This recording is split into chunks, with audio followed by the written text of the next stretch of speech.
నమస్తే రమ్ గారు. నమస్తే జయ. రమ్ గారు, కొన్ని డిఫికల్ట్ క్వశ్చన్స్ మీ దగ్గర అడుగుతాను. ఇప్పుడు వాళ్ళు నన్ను తిట్టొద్దే, ముందుగానే చెప్తున్నాను.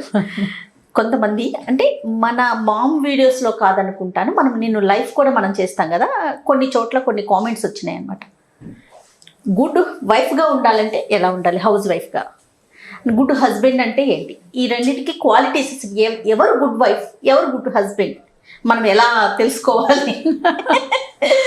సో క్వశ్చన్స్ చూడగానే రమ్మగారు కనిపించారు నాకు. నన్ను కూడా కొంతమంది అలా అడుగుతుంటారు. అడుగుతారు అంటే తెలివిగా ఉండాలంటే ఏం చేయాలి, ఎలా చేయాలి, పొదుపు చేయటం గురించి చెప్పండి. అలాంటి కొన్ని మెసేజ్లు వస్తాయి నాకు. ఫోన్లు చేసేవాళ్ళు కొద్ది మందికి నేను దొరికేస్తాను కదా. దొరికిన వాళ్ళు మా అత్తగారితో సమస్య, లేదా మా హస్బెండ్తో సమస్య, లేదా పిల్లలతో ఇట్లా ఉంది, వీళ్ళని హ్యాండిల్ చేయలేకపోతున్నాము, వీళ్ళతో ఇలా ఉండలేకపోతున్నాము, ఏం చేయాలి, ఏదైనా మీరు ఒక వీడియో చేయండి దాని మీద. నేను అనుకుంటాను, గుడ్ అంటే ఎప్పుడు మన దగ్గర ఉన్నది మనకి గుడ్గా తోచదు. లోక సహజంగా మనది చాలా బాగుందని అనుకో, మనం ఎదురుకుండా వాళ్ళది చాలా బాగున్నట్టు తోస్తూ ఉంటుంది. ఇప్పుడు మన హస్బెండ్ ఒక ఇంట్లో రెండు జంటల గురించి మాట్లాడతాం. ఒక ఇంట్లో ఒక అతను కొంచెం సుమారుగా అంటి ముట్టినట్టు ఉంటాడు, ఏం పెద్ద పని పాటల్లో పాలు పంచుకోడు. ఆయన కొంచెం అంటి ముట్టినట్టుంటాడు. ఆవిడే బజార్లు తిరిగి సామాన్లు తెచ్చుకుంటుంది, ఆవిడే ఇల్లు బాతులు తనకు కావాల్సినట్టుగా సర్దుకుంటుంది, ఇంట్లోకి వస్తువులు తనే తెస్తుంది, పిల్లల స్కూల్ని తనే హ్యాండిల్ చేస్తుంది. ఆయన డబ్బులు ఇస్తాడు కానీ పెద్దగా కల్పించుకోడు, అంటి ముట్టినట్టు ఉంటాడు. ఎదురింట్లో ఒక అతను, భార్యాభర్తలు, అతను చాలా పని చేస్తాడు, భార్యకి చక్కగా డ్రెస్సులు గిస్సులు సెలెక్ట్ చేసేస్తాడు, బజార్లు తీసుకెళ్తాడు, స్కూల్కి భార్యతో కలిసి పిల్లలు స్కూల్కి వెళ్ళి అతను కూడా మాట్లాడతాడు. వాళ్ళిద్దరూ చాలా ఫాయిదాగా కలిసి ఉన్నట్టుగా జనరల్గా తెలుస్తూ ఉంటుంది. ఇప్పుడు వీళ్ళిద్దరు అమ్మాయిలిద్దరూ మాట్లాడుకున్నారనుకోండి, మీరు ప్రతి ఆడపిల్ల, ప్రతి స్త్రీ ఈ రెండు క్యారెక్టర్లలో ఎవరిని చూసుకుంటారో చూసుకోండి. ఈ హస్బెండ్ సహాయం చేయకుండా ఉన్న అమ్మాయికేమో ఎదురుగుండా ఇంటి వాళ్ళు బాగున్నారని తోస్తుంది.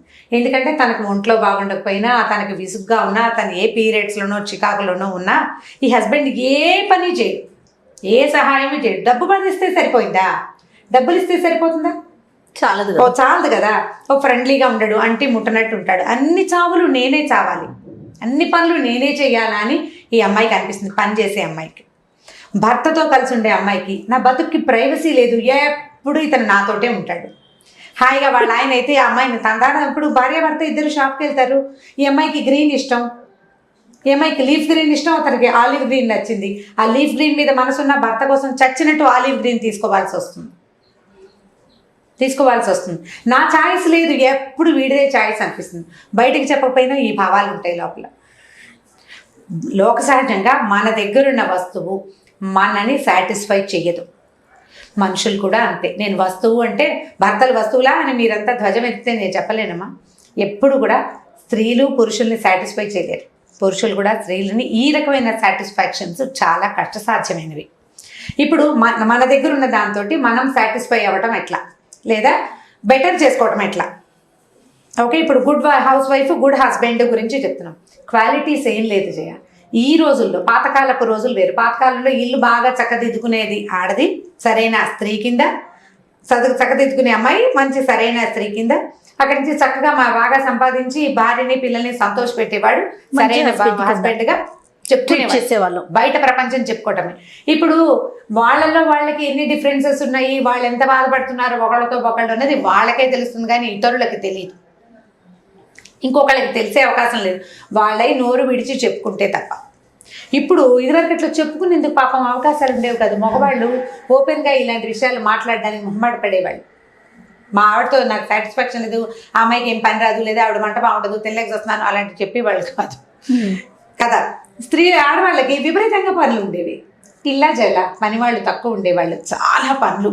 పప్పు రుక్కుంటే కానీ కష్టపడి సాయంత్రానికి టిఫిన్ రాదు, అవును, పొయ్యలు వెలిగించుకుంటే కానీ వంట కుదరదు, ఎంత పని. ఈ పనులతో సతమతమయ్యి పైగా లెక్కలేని సంతానం కూడా ఒకటి ఉండేది.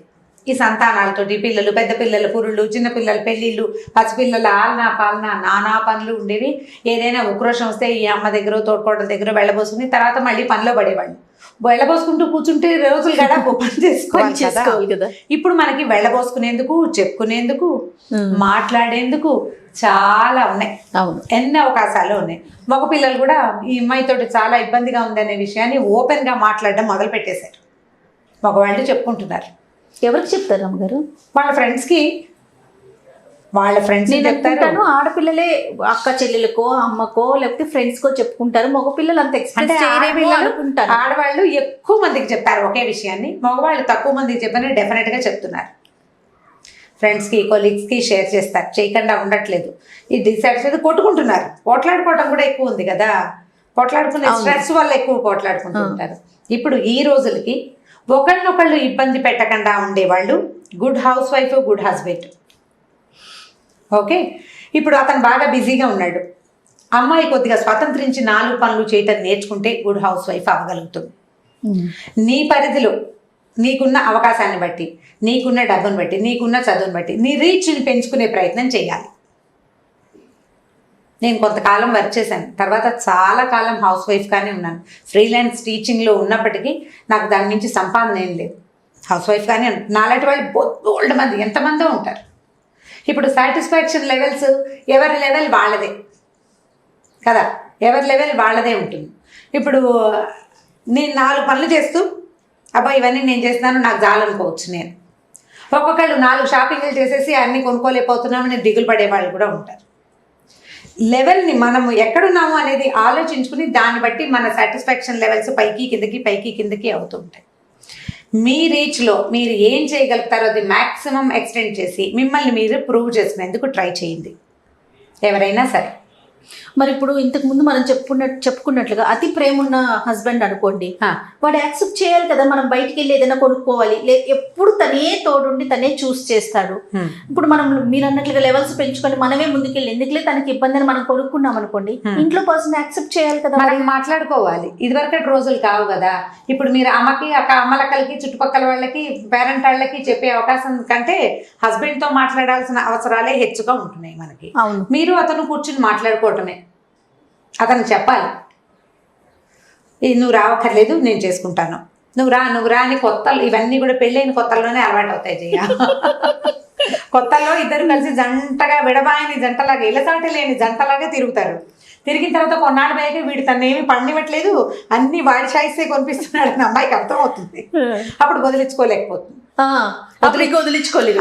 అందుకని కొంచెం మొదటి నుంచి ఏమనాలంటే స్పేస్, ఎవరి స్పేస్ వాళ్ళు తీసుకోవడం నేర్చుకోవాలి, మెయింటైన్ చేయాలి. ఆడవాళ్ళు మగవాళ్ళు కూడా. Yes, valid point.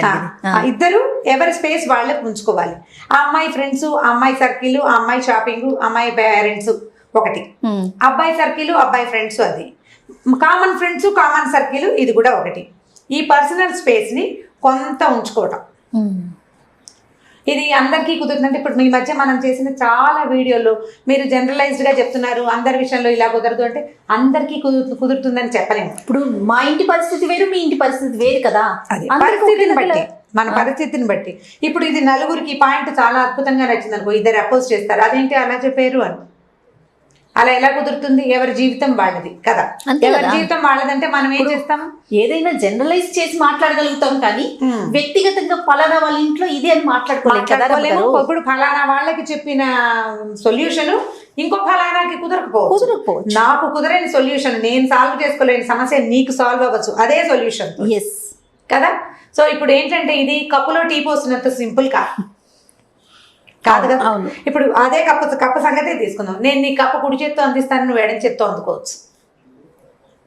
నీకు కప్పే నచ్చదు, కొంతమంది ఇలా హ్యాండిల్ పట్టుకుని తాగుతారు, కొంతమంది ఒట్టి కప్పు పట్టుకుని తాగుతారు. హ్యాండిల్ లేకపోయినా పర్వాలేదు, సాసర్ లేకపోతే కుదరదు ఒక్కొక్కళ్ళకి. మన మనస్తత్వాలని బట్టి అంతే కదా. అంతే. పర్సనల్ స్పేస్లు ఎవరిది వాళ్ళకి ఉంచుకోవటం, రెండు వాళ్ళకి కూడా పర్సనల్ స్పేస్ ఉంటుందని ఇంగిత జ్ఞానాన్ని కలిగి ఉండటం తప్పకుండా. ఇద్దరు అందుకే కదా ఇద్దరికీ చెప్తున్నాం. నీకెట్లా కావాలో, నీకెలా, నీ సొంతది, నా ఛాయిస్, నా ఇష్టం, చిన్నప్పటి నుంచి నేను నా రకంగా నేను ఉన్నాను అని నువ్వెలా అనుకుంటావో నీ పక్కనున్న ఆడది కానీ మగవాడు కానీ సేమ్ డిటో అలాగే మనలాగానే చీము నొత్తరు మామూలుగా ఉన్నవాడే అనేది మనం గమనించుకొని ఉండాలి. అప్పుడు పెద్దగా కొట్టుకో. అప్పుడు అతను గుడ్ హస్బెండ్ అవ్వడానికి కొంత ట్రై చేస్తాడు, మీరు కూడా గుడ్ వైఫ్గా ఉండడానికి కొంత అవకాశం వస్తుంది. కానీ పెళ్ళైన కొత్తలో రమ్మగారు ఈ పర్సనల్ స్పేస్ అనేది ఉంచుకోరు. మొత్తం చిన్నప్పటి నుంచి జరిగిన ప్రతిదీ తవ్వి తోడి వాళ్ళ ముందు పెట్టేస్తారు. ఇటు కానీ అంటే కానీ అదేమైందంటే చిన్న ఇష్యూ వచ్చినప్పుడు అవే పెద్ద పెద్ద బాణాలు అయిపోతాయి. నువ్వు నీ ఫ్రెండ్ గురించి అలా చెప్పావు కదా, లేకపోతే మీ అక్క గురించి ఇలా చెప్పావు కదా, మీ చెల్లి గురించి అలా చెప్పావు కదా, అవే గొడవకి కారణం అవుతాయి. ఆ స్పేస్ మెయింటైన్ చేయరు. ఇప్పుడు ఇంకొకటి చెప్దాం ఈ సందర్భంలో. మైలవరపు శ్రీనివాసరావు గారిని మనం ఒక ఇంటర్వ్యూ చేసాం. అప్పుడు నేను ఆయన అడిగాను, విభీషణుడు ఇంటి గుట్టు చెప్పాడు కదా లంక గుట్టు అంటే, ఎవరు చెప్పారమ్మా మీకు? విభీషణుడు చెప్పలేదు, శూర్పణఖ చెప్పిందని చెప్పి. వాల్మీకి రామాయణంలో శూర్పణఖే ఫలానాది మా ఇల్లు, మా పెద్దన్నయ్య అలాంటి వాడు, మా చిన్నన్నయ్య ఇలాంటి వాడు, మా ఇంట్లో ఒక ధర్మపరుడు ఉన్నాడని క్లియర్గా లంకలో ఉన్న ధర్మపరుడు ఎవడు, దుర్మార్గులు ఎవరు అని ఆవిడే స్పష్టంగా రాముల వారికి చెప్పింది. పూసగుచ్చినట్టు చెప్పేసింది. ఈ ఆడపిల్లలకి మగపిల్లలకి ఇప్పుడు మీ ఇద్దరు వైఫ్ అండ్ హస్బెండ్ కొత్తగా కలిసి ఉన్నారు, మిగిలిన వ్యవహారాలు ఎందుకు మాట్లాడతారు? రంజాన్ నాకు 10 years అయిపోయింది పెళ్ళి. పోనీ నీ సంగతి కాదు, జనరల్గా ఓ భార్యాభర్త నీ సంగతి చెప్పు. నీ ఇష్టాలు, నీ ఇష్టాలు, నువ్వు చూసిన ప్లేసెస్, నీకు నచ్చేది కాదు, నీకు తెలిసింది కాకుండా మా అక్కయ్య, మా అన్నయ్య, మా బావ, మా ఇది, మా అది, మా ఫ్రెండ్స్. ఇప్పుడు వాళ్ళెవరి లైఫ్స్, వాళ్ళతోటి నీకున్న ఇంటరాక్షనో, వాళ్ళతోటి నీకున్న ర్యాపనో, లేదా వాళ్ళతో నీకున్న ప్రాబ్లమ్సో నువ్వు ఎందుకు ఈ కొత్తగా పరిచయం వాడికి చేసేస్తావు? ముందు మీ ఇద్దరు ఒకళ్ళొకళ్ళ గురించి తెలుసుకోండి. అది మానేసి నీ చుట్టూతా ఉన్న ప్రపంచాన్ని నువ్వు ఇతనికి పరిచయం చేయాలి. పోనీ అతను కూడా తన చుట్టూతా ఉన్న ప్రపంచాన్ని దీనికి పరిచయం చేస్తాడు. పాజిటివ్ గా పరిచయం చేస్తే వెళ్ళను, వాళ్ళు ఉన్న నెగిటివ్ షేడ్స్ కూడా చెప్పేస్తారు. చాలా మందికి ఈ ప్రాబ్లం ఉంటుంది. అవునండి. ఇప్పుడు ఫ్రెండ్ గురించి ఏదో చెప్తారు, చిన్నపిల్లల జోకుల్లో కనపడతాయి. తండ్రి ఆఫీస్ నుంచి ఇంటికి వచ్చి తెగ తిట్టిపోస్తాడు ఆఫీసర్ని. తెగ తిట్టిపోసాడు. 10 రోజుల తర్వాత ఆఫీసర్ గారు ఇంట్లోకి వచ్చాడు. వచ్చాక ఈ నాన్న లోపల పడుకున్నాడు. మీరు ఎవరండి అని అడిగాడు పిల్లాడు వచ్చిన. నేను మీ నాన్న ఆఫీసర్ని అని చెప్పాడు ఆయన. మీ నాన్న వాళ్ళ ఆఫీస్లో పెద్ద ఆఫీసర్ని, మీ నాన్నని పిలువంటే, నాన్న మీ ఆఫీస్లో దొంగతచ్చినాడు ఉన్నాడని చెప్పావు కదా, ఆయన వచ్చాడు. ఇప్పుడు ఎలా అయింది గలభా అల్లరి? ఆఫీసర్ ముందు వీడు ఏం చేయాలి? యువతల వాడు నోరు మూసేయాలి. నువ్వు ఈ మాటలు అందించకుండా ఉంటే అవదు కదా. కాబట్టి తెలివిగా ప్రవర్తించండి. మీ స్పేస్ మీరు ఉంచుకోవాలంటే ఇది కొంత అవసరం. అక్కడి నుంచి మనం ఇదివరకు మాట్లాడాం దీని మీదే. ఒకళ్ళతో ఒకళ్ళు చాలా టైం స్పెండ్ చేయాలనే ధోరణి. నాతో బాగా స్పెండ్ చేయాలి, నాతో అన్ని విషయాలు చెప్పాలి, వీడి సంపాదన, వాడి ఇది, వాడి అదే, అవన్నీ నాకు తెలియాల్సిందే అని అనుకోవద్దు. స్లోగా తెలుసుకోండి. మీరు కూడా స్లోగా తెలియచేయండి. కొంత కంఫర్ట్ మీ ఇద్దరికి బాగా ఒకరికొకరు అలవాటు అయ్యాకే సొంత విషయాల్ని ఓపెన్ చేయటం తెలుసుకోండి. ప్లాన్డ్గా ఉండాలి. ఇదివరకటి పరిస్థితి కాదు ఇదివరకట్లాగా పెళ్లి చేసుకుంటే ఇక వీడే ఆ మగవాడే ఆ స్త్రీకి జీవితం, ఇక పుట్టిల్లు లేదు, ఏమీ లేదు, ఆ వాడితో పడి ఉండటమే, అది తప్పిస్తే ఇంకో దిక్కు లేదు. పాతకాలం రోజులు కదా. ఇప్పుడు అట్లా కాదు. వీళ్ళు ఇద్దరు మనుషులు ఒక చోట కలిసి ఉండటానికి కలుస్తున్నారు. ఒకళ్ళతో ఒకళ్ళు కలిసి ఈ సంసార రథాన్ని ముందుకు తీసుకెళ్ళాలి. మన ఇద్దరం సమానంగా వెళ్ళాలంటే వాడు ఎక్కువ కాకూడదు, నువ్వు తక్కువ కాకూడదు, లేదా ఈవెన్ పెంచేసి మగవాడు దిగిపోకూడదు, సమానంగా పోవాలి. ఇప్పుడు నీ ఆఫీస్లో ఒక కొలీగు, వాళ్ళతోటి ఎలా మెయింటైన్ చేస్తావు? మొదటి రోజునే మా అమ్మ నాన్న అని చెప్పేస్తావా నువ్వు? స్లోగా వెళ్ళవు. సేమ్ డిట్టో అదే పద్ధతిని మీరు ఫ్యామిలీస్లో కూడా ప్రాక్టీస్ చేయండి. ఇప్పుడు ఎలా ఉంటుందంటే, ఇదేంటి ఇలా చెప్తున్నారు అనిపిస్తుంది. దాగుడు మూతలు ఉండకూడదు కదా అని కామెంట్ చేస్తారు మనకి. దాగుడు మూతలు ఉండకూడదు. జీవితాంతం నువ్వు ఇతనితో కలిసి, నేను ఇతనితో కలిసి ఉండాలి కదా, ఇతనితో కలిసి ఉండాలి కదంటే ఏదైనా గొడవ రాగానే వీడు మా అమ్మ నాన్న, నేను అమ్మ నాన్న వదిలేసి వీడి దగ్గరికి వచ్చాను, వీడు నన్ను నానా మాటలు అన్నాడని అనిపించదు మీకు? జీవితాంతం వీడితో కలిసి ఉండాలి, వీడు ఏమన్నా పడదాం అనిపిస్తుందా? అనిపించట్లా. మన ఇద్దరం సమానం, నువ్వు నేను సమానం, ఆడ మగ సమానం, మన ఇద్దరం కలిసి ఫ్యామిలీని ముందుకు లీడ్ చేయాలి అని మనం భావిస్తున్నప్పుడు నీ స్పేస్ నువ్వు, అతని స్పేస్ అతను ఖచ్చితంగా ఉంచుకోవాలి ప్లాన్డ్గా. ఓ పెళ్ళై ఆల్రెడీ మీ పెళ్ళై 10 ఏళ్ళు అయిపోయింది, ఒకళ్ళు 10 ఏళ్ళు అయిపోయింది. ఇప్పుడు కూడా మీకు కొంత అనుభవం ఏదో నడుస్తూ ఉంటుంది. అతను ఏదో అయితే మీ అమ్మలాగా మీ నాన్నలాగా అంటాడు. ఒకరోజు కూర్చోబెట్టి క్లియర్గా మాట్లాడాడు. 10 సంవత్సరాలు అయింది, ఇంకా ఇప్పుడు కూడా నువ్వు ఈ ధోరణిలో ప్రవర్తిస్తే ఇది కుదరదు, పిల్లలు నేర్చుకుంటారు ఇది, కాబట్టి ఈ పందా చేయొద్దు. ఓపెన్గా పిల్లల ముందు చేయకూడదు, వేరే వాళ్ళ ముందు ఈ రకంగా చిన్నబుచ్చొద్దు నన్ను. వాడు ఒప్పుకోడు, వాళ్ళు కొడతారు, వాళ్ళు తిడతారు, వాళ్ళు అందరూ చెయ్యరు, కొంతమంది వినొచ్చు. మీరు ట్రై చేసి చూడండి. అందరూ ఒప్పుకోరు, నేను చెప్తాను, నేను కూడా ఒప్పుకుంటాను ఆ మాట. అందరూ ఒప్పుకోరు, అసలు ఆ మాట వినడానికి కూడా ఇష్టపడరు. ఇష్టపడకపోతే మీరు కూడా ఇష్టపడకండి. సోషల్ బాయ్కాట్ చేయడం ప్రాక్టీస్ చేయండి. కామ్గా ఉండండి, నిశ్శబ్దంగా ఉండండి. పోట్లాడద్దు, ఎస్ కామ్గా ఉండండి, తగ్గినట్టు ఉండండి, తగ్గద్దు, తగ్గినట్టు ఉండండి. కొంత ట్రై చేస్తే మెల్లిగా కొంతమంది మీదైనా మనం అదుపుని సాధించగలుగుతాం, ఎంతో కొంత. ఇప్పుడు అదుపు అంటే వాడి నెత్తి మీద మనం ఎక్కేయమని కాదు, మన నెత్తి మీద వాళ్ళని కూర్చోబెట్టుకోమని కాదు, సమానంగా పోవాలి కదా. మీరు చిన్నపుచ్చుకోకూడదు, అవతల వాళ్ళు ఎక్కిపోకూడదు. ఇప్పుడు ఈ 2 రకాలుగా చేయాలంటే నేనే కరెక్టు అనే భావన కనుక మీ దగ్గర ఉంటే దాన్ని తగ్గించుకోండి. ఆడైనా మొగైనా ఎప్పుడు ఏ మనిషి పర్ఫెక్ట్ కాదు, మనుషులు పర్ఫెక్ట్గా ఉండరు. మనిషి అంటేనే పర్ఫెక్ట్గా లేకపోవటం నిజంగా. అవును రమ్మగారు. ఎందుకంటే భగవంతుడు కన్ను ముక్కు సేమ్ ఈక్వేషన్తో అందరికీ తయారు చేస్తాడా? చేయడు కదా. అలాగే మానవ మనస్తత్వాలు మన పెంపకాలను బట్టి, మనం పెరిగిన వాతావరణాన్ని బట్టి, మనం చూసిన ప్రపంచాన్ని బట్టి మన తాలూకు ప్రవర్తనలు ఉంటాయి. ఎక్కడ మనం తగ్గుతున్నాము, ఎక్కడ మనం పొరపాటు చేస్తున్నాం, మనం ఎక్కడ తగ్గాలి, మనం ఎక్కడ కరెక్ట్ చేసుకోవాలి అనేది కనుక మీరు ఆలోచించడం మొదలు పెడితే ఆటోమేటిక్గా పర్ఫెక్షన్ వచ్చేస్తుంది. మీరేం ట్రై చేయక్కర్లా. పర్ఫెక్ట్ అవ్వడానికి మీరు చక్కగా రోజు పొద్దున్నే స్నానం చేసేసి ఎప్పుడు మంచి చీర కట్టుకుని సినిమాలలాగా సాయంకాలం అయ్యేసరికి ఫ్రెష్గా ఇల్లు నుంచి, ఫ్రెష్గా పిల్లల నుంచి అవన్నీ చేయలేకపోతాం. మనసుని ఫ్రెష్ చేసుకోండి. నాది పొరపాటేమో, నాదే తప్పేమో, ఒకవేళ నేనే ఈసారికి తగ్గితే ఎలా ఉంటుందో చూద్దాం అని ప్రాక్టీస్ కనుక స్త్రీ కానీ పురుషుడు కానీ ఫస్ట్ మన వైపు నుంచి ఆలోచించాలి. మన వైపు మన తప్ప ఎంత ఉంది ఎస్. ఈ గొడవలో? చాలా మంది ప్రాబ్లం ఏంటంటే మేము చాలా కరెక్ట్, మా అమ్మ మమ్మల్ని అలా పెంచింది అంటుంటారు. అమ్మలు పెంచేస్తున్నారా? ఇప్పుడు ఏం పెంచడం లేదు, ప్రపంచం మనని పెంచుతుంది. మన ఐడియాలజీ అంతా ప్రపంచం నుంచి వస్తుంది. అమ్మలు పెంపకాలు ఏం లేవు, ఎవ్వరూ పర్ఫెక్ట్ కాదు. నేను చాలా పర్ఫెక్ట్ అనుకుంటే అది సమస్య అవుతుంది, అది జబ్బు కింద పరిణమిస్తుంది. ఎస్. నేను చాలా పర్ఫెక్ట్ అనుకున్నామంటే అదేదో కాంప్లెక్స్, దాన్ని తీయాల్సిందే. కాబట్టి ఈ ఆలోచన దృక్పథంతో కనుక వెళ్తే మీరు పర్ఫెక్ట్ హ్యూమన్ బీయింగ్ అవుతారు. మొదట ఆటోమేటిక్గా మీరు వైఫ్ అవ్వచ్చు, పర్ఫెక్ట్ హస్బెండ్ అవ్వచ్చు. మొదట మనుషులుగా ప్రూవ్ అవ్వడానికి ట్రై చేయండి, అంతే. థ్యాంక్ యూ సో మచ్ రమ్మగారు. థ్యాంక్ యూ అండి. Okay, నాకు ఈ టోటల్ వీడియోలో మీరు ఒక మాట చెప్పారు చూసారా, పర్సనల్ స్పేస్ అనేది మెయింటైన్ చేయమని. చాలా బాగుందండి, గుడ్ వర్డ్ అనమాట. సో ప్రతి ఒక్కరు అది ఫాలో అవుతారు. ఎంతమందికి నచ్చిందో చూద్దాం మరి. ఎస్, కామెంట్స్ తెలిసిపోతాయి మనకి. అదే.